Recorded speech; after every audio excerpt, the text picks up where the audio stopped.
Hey everyone, welcome to a recap video from our training for life group leaders that took place on March 19th, 2023. I'm sorry I missed some of you, but even if you were there, hopefully this video can serve as a way to help remind you or help you catch anything that you may have missed. And if you weren't there, the goal is just to help keep you in the loop on some of the priorities and some of the things that we're trying to do moving forward within our life group ministry. So let me kind of, by way of introduction, let me just kind of recap a few things that we've been talking about for a few months, and then we'll go into the actual content for this video. So at our last training in January, basically what we did is we discussed two different things. One, we discussed some overall goals, some overall things we're going to emphasize this year within our life groups. And those three things were prayer, missions, and leadership development / multiplication. Leadership development and multiplication, those it sounds like two things, but those are actually that's actually one goal. And the reason for that is because in order to multiply or birth new groups from within your group, you need to develop leaders. And in order for there to be a space for leaders to step up, you have to multiply. So those are two sides of the same coin, and that's what we're going to be talking about in this video. We're going to just kind of begin discussing how to talk about it with our groups and how to do it. What's our next step? Because frankly, and I said this at our training, frankly, around here, multiplication has kind of turned into a bit of a cuss word, if I can say that strongly, meaning there's been some bad examples of multiplying, and some people have felt hurt by multiplication or what they think or thought was multiplication. But a lot of times people just don't understand it, and they just think they're about to lose friendships if you talk about that. So we're going to try to debunk some of those myths and also set up a process for healthy multiplication, because it's easy to do it in a way that doesn't really bring the life that we're looking for. But anyway, so those were the three goals: prayer, missional living, and leadership development / multiplication. At our last training in January, we also talked about the three roles of every life group leader. So we try to define what it means to be a life group leader, because it makes it easier for you to develop leaders when you know what the role actually entails. And so those three jobs are, as a life group leader, you're a facilitator, you're a delegator, and you're a multiplier. You facilitate an environment and you lead the discussion. You delegate responsibilities within the group, because that's how you help see people who are faithful, available, and teachable. But then you also are a multiplier. You're somebody who helps multiply the character of Christ in the lives of the people. You're somebody who helps multiply the environment that's been created in the group and birthing new groups. So that's really what we're after with our life group leaders. Moving on to a few administrative details we discussed. We just basically said at the training, we talked a little bit about the vision guide, and how within the vision guide, one of the first things we ask people to do is start establishing roles within your group and responsibilities. So if you've started to do that and you have some people who are filling roles and responsibilities within your groups, please go ahead and send us those names. And the reason why is not because we're trying to micromanage. It's actually because the people who have stepped up to help bear the responsibility of the group, those are people who are the first ones you choose when you're looking to develop another leader. That's the beginning of your leadership pipeline from within your group. Somebody who's willing to step up and do something to participate, that is somebody who you should keep your eye on to pour into. And we want to help you pour into that person. We don't want to leave you on an island, so that's why we like to know who is serving in different roles in your group, even if they're just keeping attendance. We want to know that.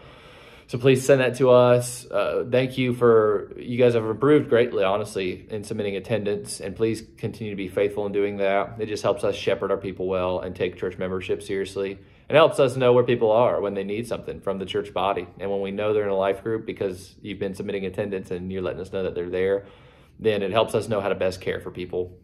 So please keep doing that. And then if you have guests come to your group, there's a link on the email that I send every week. It's a link to our webpage, and on that webpage, there's a process for submitting guests when you have guests visit the group. We want to know that as well, because a lot of times we have a starting point or we have a new person come, and we want to know if they're actually visiting a group. We know we recommend people, and we know we try to connect you with these people, but we actually want to know if they've taken that step to visit the group. So please continue to do that. Then we also covered a little bit about the missions project on March 4th, and Jackson visited with us and shared some cool stories, and we got to hear some stories from life group leaders. And one thing that he did was he left a little half sheet for every life group to complete. Basically, that just lets us know who, if you have a missions coordinator in your group, who that person is, and also if you have a plan for a service project coming in May. If you remember from the vision guide, we've encouraged you to participate in a church-wide project in March, to plan your own project in the May, June timeframe, and then to join us again in August for a church-wide project. And so we can help with that if you don't have a missions coordinator and if you don't have a partner to serve. That's why we're asking about it now, to give you some time to plan it. But we'll attach that to an email where this video will live, and you'll be able to let us know about those things as well. So let's go into our content. We did spend some time talking through the vision guide and what went well, what didn't go well, and what could have gone better, and how it has helped each group. And if you have feedback on how the vision guide went for your group, the 4-week study that everyone did, I would love to hear it. We want to create a culture of feedback where you can tell me, hey, Seth, this was a great idea, this went well, and hey, Seth, this actually didn't fly very good in our group, and this could have gone better if we did it this way. So please let me know. I don't bite. I actually want to know how we can best make those things happen. I really, really try to avoid having everyone do the same curriculum all the time, because I know you guys are leaders and you kind of have your pulse on what your group needs. But I think once a year, we'll probably do something like that, where we get all on the same page, try to rally around our common vision. And by the way, we're not going to reinvent that vision every year. Gospel, community, and mission is going to be what we aim at, because we need that consistency. It's tempting to want to aim at something new and fresh and shiny, but gospel, community, and mission is pretty much going to be our pillars and going to be what we point at. So please let me know if you have feedback from the vision guide. So then what we did was we went into a time learning a little bit more about leadership development and multiplication. And like I said at the beginning, leadership development is, that's really not a negative word. I think you could say that pretty safely within a group setting, and people would be like, yeah, we need more leaders. We need people to step up. But when you talk about your group multiplying, that can start to get the hair on the back of people's necks standing up. And we want to try to help people who are feeling like that. We don't want to dismiss those feelings. We do want to be realistic. And so this is a high bar. Let me just admit on the front end, this is a high bar. Some of you guys, when you think about your group, you're just trying to maintain, you're trying to be healthy. You feel like you're kind of swimming upstream sometimes. And so when you hear even, a church leader talk about multiplication, it can be discouraging, because you're just like, I just want people to talk more in my group. And I totally get that. But what I want to say is that if we don't aim at something, we'll never really get there. And so that's why we want to aim at every group moving towards multiplication, but we'll be realistic about it. We're not going to force groups to do it in an unhealthy way or on an unhealthy timeline. We do want your group to be healthy, but sometimes your group actually becomes healthy as you aim at a high target like multiplication. So let's talk about what it is and what it isn't, so that this can hopefully alleviate some stress that you might be feeling and people in your group. So first and foremost, multiplication is not splitting. It's not splitting. That's really important. Most people think that if you multiply, that means you take your group and you split it down the middle, half go with one leader, half go with another leader. And we know that doesn't work very well. And I've said this many times before, you'll get tired of hearing me say it. But if you do approach multiplication that way, usually what happens is one group gets kind of the all-stars. One group gets those who are not as engaged, to say it nicely. And then the group that has the disengaged people, they actually end up falling off the map and kind of dissolving, and then they'll come back all together and the group will be smaller than what it was originally. So we're not splitting, but what we are doing, what multiplication is it is birthing new life groups from within your group. So that is, it's really important, but what that means is the how to do that does not mean we just split right down the middle. In fact, I think the healthiest way to multiply, to birth new groups from within your group, is to identify an apprentice, train that apprentice, and then you send that leader out with 1 or 2 couples from your group. Depending on the size of your group, you don't want to kill your percentages. If you have 12 people in your group, maybe you take 1 couple, you train them as leaders, then you send 1 more couple with them. So it's a total of 4. You send them out as a launch team, and then they're kind of like a church plant, and they start building their group from the ground up, and they've been trained and they kind of know what to do, but they're just building their core of people. So that's really what we're trying to do with multiplication, is have the leaders learn more to develop people from within and then send out a few. It creates more space from within your group if you're hitting your max capacity, but it also doesn't totally kill the culture of your group. So that's why we think that's the best way to do it. A lot of people think that they're just going to lose friendships and lose comfort and lose their rhythms when you talk about multiplication. But that's really not what we're trying to do. We're trying to actually call people to a higher purpose, because that's really what gives people this fulfillment that they're looking for. Because here's the deal. What we found with serving together as a life group and serving in local missions, and what we found is when people are challenged to lead and to take responsibility, they are given a sense of purpose and they start to flourish more. It's just like parenting. Ideally, your kids will bear more and more responsibility as they get older and as they can handle it. They don't just, you don't do everything for them their whole life. Because if you do, then you'll find when it's time for them to go out, they won't be prepared.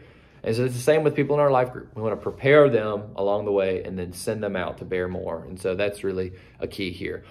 So there's a resource I'm providing for everybody, a book. It's a short book. It's about 120 pages, but the pages are small. We are giving every leader a copy of this book, and I'd love for you to read it at your own pace, but try to read it soon if you can. It's called The Master Plan of Evangelism. And basically this book will give you a deeper dive into the heart of God's heart for multiplication and leadership development. And really what it does is it examines the leadership and discipleship model of Jesus, which is a pretty good model to study, I would say. And so we have a copy for you if you were not at the training. It is going to be at the Trellis and Vine behind the counter, so you can ask a volunteer who's serving if there's some books back there, and they'll be able to give you a copy of that. But I'd love for you to go ahead and grab that, because what I'll cover in the next 10 minutes will not do that book justice, but I'm going to try to kind of hit some highlights. Because here is our biggest obstacle right now, is we've got to know how to talk about multiplication and leadership development. Because if you feel apprehension about this, about leadership, developing leaders and about multiplying your group, then your group members definitely feel apprehension about this. And so I want to give you some handlebars to think about it and talk about it. So here's 2 key questions we got to be able to ask and answer. And I will ask those and answer those for you. And the key here is I want you to take this stuff with you and keep it in your back pocket so that you can actually talk about this in your group. So we got to ask 2 questions. Why do we develop leaders? Simple question. And why do we multiply? Why do we develop leaders? Why do we multiply? Let's talk about leadership. Why do we develop leaders? What's the point of it? There's 2 reasons, I think. There's more than 2, but 2 that I'll say here.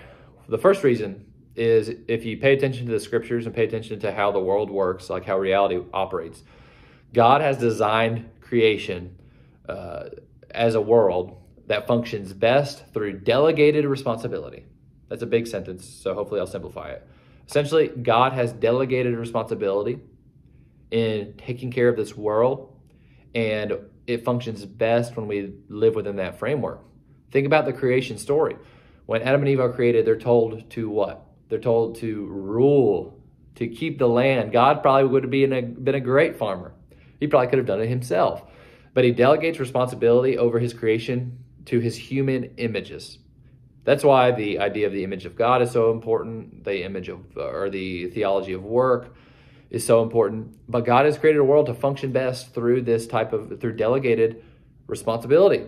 And that's how it works with parenting. Like I mentioned, it's you slowly give your kids more and more and more so that they grow up. You delegate responsibility. This is why, before I even told you exactly why, this is why we've encouraged you to establish group roles in your group, because when people start taking ownership, they start to grow. I mean, that's just the simplest way to put it. They start to grow, and then you get to see some people who might even blossom. And, so this is like this universal principle. The world functions best through delegated responsibility. At work, nobody likes to be micromanaged. You don't want your boss breathing over your shoulder. You want him or her to trust you, to delegate responsibility to you, and to let you flourish, to equip you, of course, and to hold you accountable. But there's a difference between accountability and micromanagement. And so that's how humans function best, is when they take responsibility and then they work within that. Excuse me. And secondly, we're answering the question, why develop leaders? If you think about that universal principle, Jesus lived within this universal principle of delegated responsibility. He was pretty good at doing what he did while he lived within his earthly ministry. But instead of doing it all himself, he recruited 12 disciples who he invested in for 3 years. And then he delegated responsibility to these disciples over time. He chose them, he taught them, he trained them, then he supervised them in doing ministry, and then he sent them out to do ministry on their own. So Jesus lived within this principle. And I think one quote from the book that I have provided for you, Master Plan of Evangelism, this is not an exact quote, but essentially he says, Jesus did not come just to gather a crowd, but to usher a kingdom. Jesus came not just to gather a crowd, but to usher a kingdom. And if God is ushering a kingdom here on earth, which he is doing, then the people who live within that kingdom, they need leaders to follow, which is why investing in them is so important. There's other examples you could point to in Scripture on why you develop leaders. Moses had to deal with a lot of problems.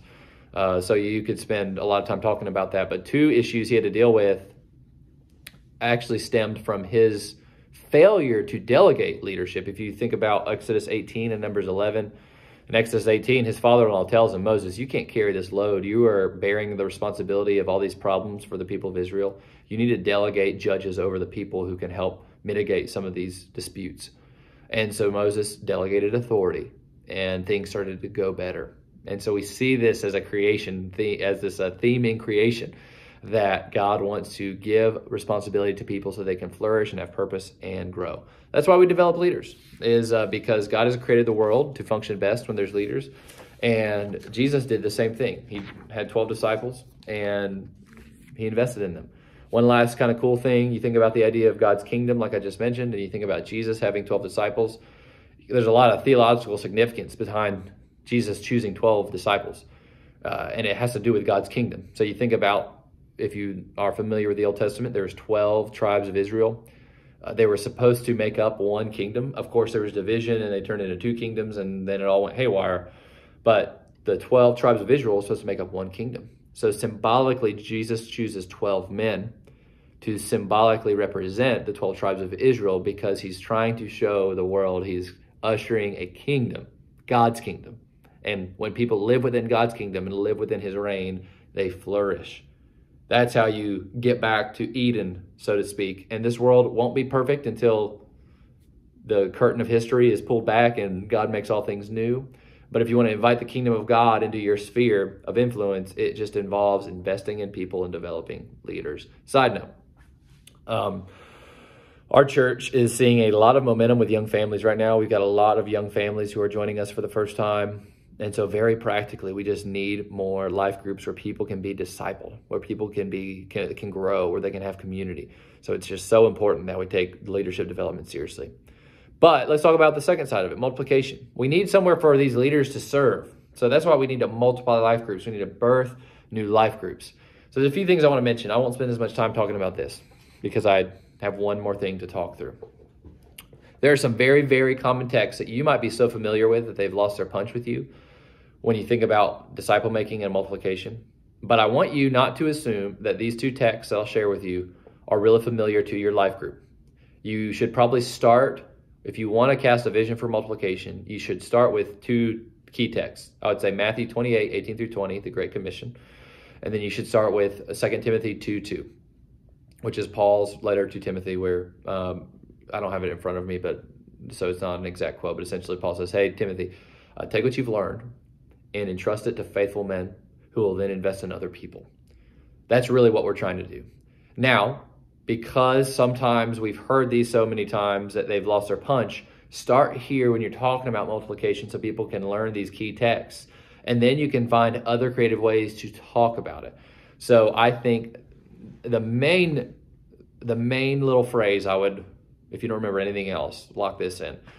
If you want to start finding a way to talk to your group about developing leaders and about multiplying, the main phrase that I would lock in would be to say this. Guys, the reason that we multiply is because people are the only investment that lasts eternally. People are the only investment that will last eternally. The money that you gather in your retirement accounts, the amount of fun trips that you take, all the things you acquire, we all know this stuff. It's not rocket science. But people are, just stop and take some deep breaths and think about the reality that we are eternal, and we pour into people, and there are eternal ramifications for that. And I'm not just talking about, is somebody saved or are they not saved? I think God is preparing us for the new creation.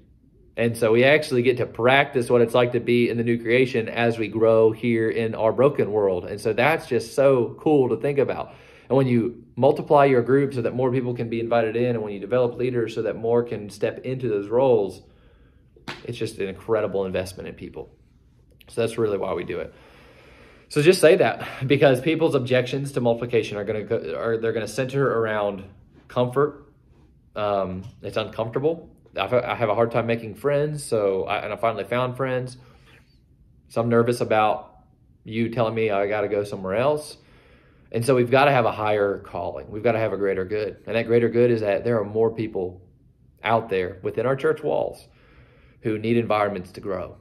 And we actually will be more fulfilled. And our friendships will grow deeper if we commit to this common mission together. Plus, very practically, if you send a leader out of your group to launch a new group, you can still do things together. You can get your groups together and do a cookout. You don't have to say goodbye forever. That's the beauty of this. This is just one small step in multiplication. You're living in the same town. You go to the same church. You can still do life together. And Lord willing, one day we'll be sending people maybe across the pond. And then it's harder to maintain those connections. But again, we found that whoever would try to keep his life will actually lose it. And whoever loses his life actually gains it. That's what Jesus tells us. So that's really what we talk about when we're trying to cast a vision for multiplication. So people are the only investment that lasts eternally. I'm going to send you these notes in this email too. So don't worry if you're not writing it down. You might be in the car or something. So I have all this on paper for you that you can use as you're casting vision. The last thing I want to do, and I'm going to do this quickly because I don't like how long this video is getting. Forgive me, that's kind of what pastors do. I just want to say every group has a next step in multiplication. I'm not telling you to go from your group is unhealthy and you're just trying to get people to talk to in 6 months or 3 months, you send out a leader and they start a new group. That might not be where your group is right now, but every group has a next step. And so on the notes that I will share with you, I'm going to walk through these very, very quickly. I gave 7 steps towards multiplication. So you got to identify where your group is at, even if you feel like your group isn't healthy. And then you still have a step to go in the right direction. And it will help. I do promise that. So here they are. Here's the first one. The first step towards multiplication, this is for everybody, is first you've got to share the why and talk about multiplication and leadership development with your group as often as possible. So the problem is a lot of us don't talk about it enough, and so it's surprising and scary to people. But the more that you call out elephants in the room, the less scary they are and the less big and daunting they are. So you've got to talk about it. That's why I spent 10 minutes just talking about why do we develop leaders, why do we multiply, so that you can take what you heard and use those phrases to hopefully help your group understand the why. One example that came to mind when you think about telling people what the process for multiplication is, you think about if you have small kids like I do, when we go to a new place, we usually talk them through what it's like as best we can. We want them to kind of learn to be flexible too. But, one of our daughters is really scared of dogs. So if we're going to a friend's house as a dog, we try to, we talk to her about it and we get her prepared for it. And that's really what you got to do with your life group is you got to just talk to them about it. And some of us get so, I know it gets busy and you just really want to have a good discussion and you spend time preparing the lesson or preparing the questions. And so it's hard to think about what else to mention. But I would just say, tie in multiplication into your lesson as often as you possibly can. Just make them get tired of hearing it, and then they'll be more ready for it. The second thing you might need to do in terms of multiplication would be to start establishing group roles. Congratulations, a lot of you have already started doing this, so you're kind of ahead of the game. This is where your leadership pipeline begins. On your notes, I've shown you an illustration of what a leadership pipeline looks like within your group. That sounds fancy. It sounds like leadership lingo. So sometimes you roll your eyes at some of that stuff. But really, this is simple. I mean, basically, we're just showing people a pathway that they can walk that helps them have more purpose in life and grow towards being a leader. So I have included that on your notes. And, You can kind of see it on here a little bit. I don't know if this is backwards or not because I'm really bad with tech, but essentially somebody starts as a group member, then they will adopt a responsibility or a role within the group. Then if they are an administrator or a prayer coordinator or an attendance keeper, the next step up for them would be something like a missions coordinator or life sharing coordinator. If somebody's willing to organize the missions in your group or organize the community events where you all do things together, those are the first people that you look to train as apprentice leaders. Those are the people who already have some of the DNA of what makes a great life group leader. We care about community, we care about missions. Those are really, really important roles. So if somebody says, I want to help with missions or I want to help organize all our fun stuff we do, those are people you should probably consider training to be an apprentice leader. So once they decide to do that for a little while, they're a missions coordinator or life sharing coordinator, then you decide to help train them to be an apprentice leader that you'll send out. Some of you guys are really just looking for co-leaders so that you can share the leadership load within your current group, and that's okay too. So this person might skip to being trained to be a co-leader and they'll stay within the group, and that's okay too, that's healthy. And then the last leg that we're trying to build are life group coaches, where a coach actually helps pour into the life group leader. So that obviously I'm always available to you, and I will always be, but I want you to have somebody who can really get into the weeds with you and help you be the best you can be as a life group leader. Step 3 on the steps of multiplication would be to recruit an apprentice. So you got your life group leader roles, then you look at who's serving in those roles and you recruit somebody who's faithful, available, and teachable. You encourage them, you tell them what you're seeing in them, and then you ask them to consider being trained as a future leader. Once you recruit them, you then start training them. And this is where I come alongside you and help you with the training, where I want you doing the bulk of it because you have the relationship, and this is where really the rubber meets the road in terms of multiplying leaders, so that I don't want to be the only one investing in them. Actually, it should really be you, but I just want to help you have tools and have a process for that so you don't feel like you're on an island. But essentially, you're kind of helping them in 3 ways. You're helping their head, their heart, and their hands. Their head, what do they need to know? Do they understand gospel, community, and mission? Do they understand facilitating a group, multiplying a group, and delegating responsibility, like that kind of stuff? You want to think about their heart. You want to, most importantly, think about their heart. What is their character like? Are there any signs of pride?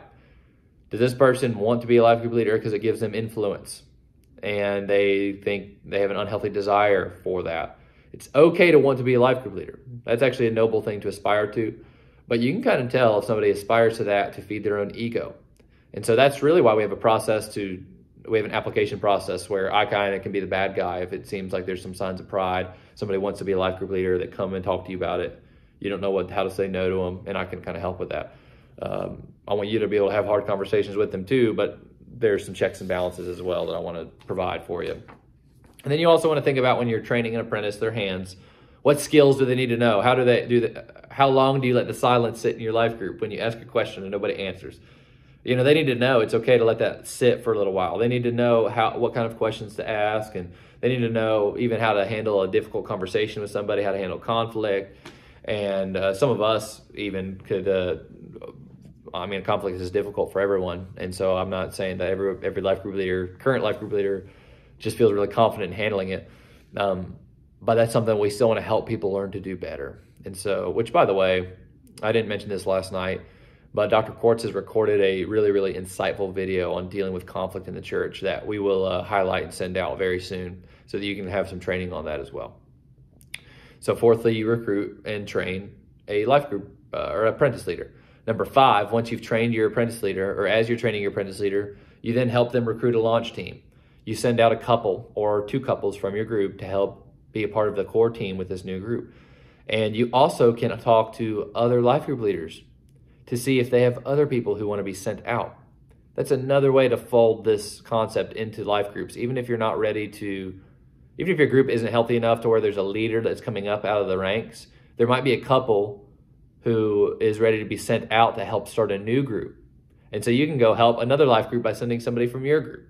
So that's why I want you guys to sit together at round tables when you come to these trainings, because you get to know each other and then you can kind of bounce ideas off of one another.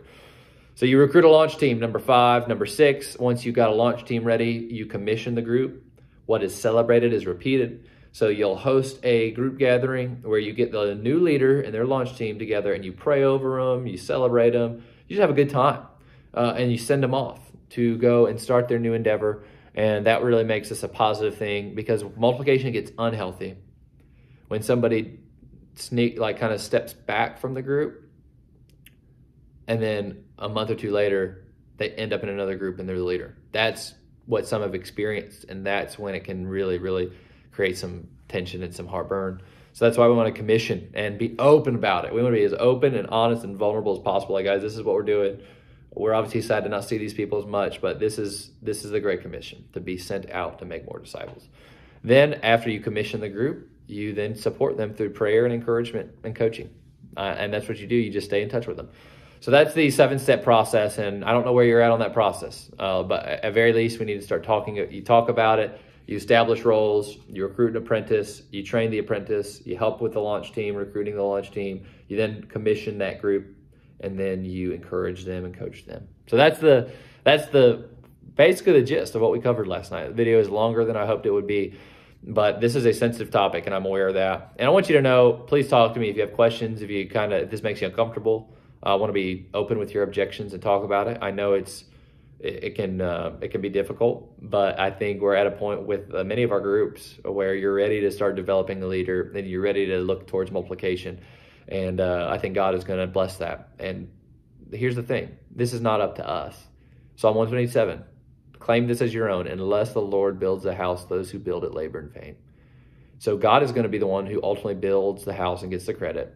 But we still try to do our best to understand how he's created our world and live within that framework so that we can see him bless it like crazy. That's really what we're trying to do. But he still gets the credit. And so don't put too much pressure on yourself here. I want to help you. I got your back, and I'm really grateful to serve with you. And I'm really grateful for all of your participation in the Vision Guide. I know it can be hard to get kind of, all of us have jobs where you might feel like you get a new initiative, a new acronym that was mentioned at the training, which I thought was funny and fitting. We get these new acronyms, we get these new things sometimes. So I know the Vision Guide can kind of feel like that. Like, okay, here we go. It's just another thing. But you guys really did jump in and do it. And I heard a lot of great feedback, and I'm really grateful. I really tried to let you lead within your own personality. But I do want us to just continue to rally around our common vision of gospel, community, and mission, just semi-regularly, by doing something like a Vision Guide. So thank you so much for your participation in that. Last thing I'll say, just in summary, don't forget to pick up your free book from the Trellis and Vine, Master Plan of Evangelism. Attached to this email, to the email you got with this video, there is the notes that I just walked through, and there is a sheet that Jackson provided that helps share some details about how missions is going within your life group. And then fourthly, that I didn't mention already, we do have a couple mission trips that we're taking as a church. One that is currently open right now that I want you maybe to consider is a trip to Boston in July. It's actually July 17th through the 23rd.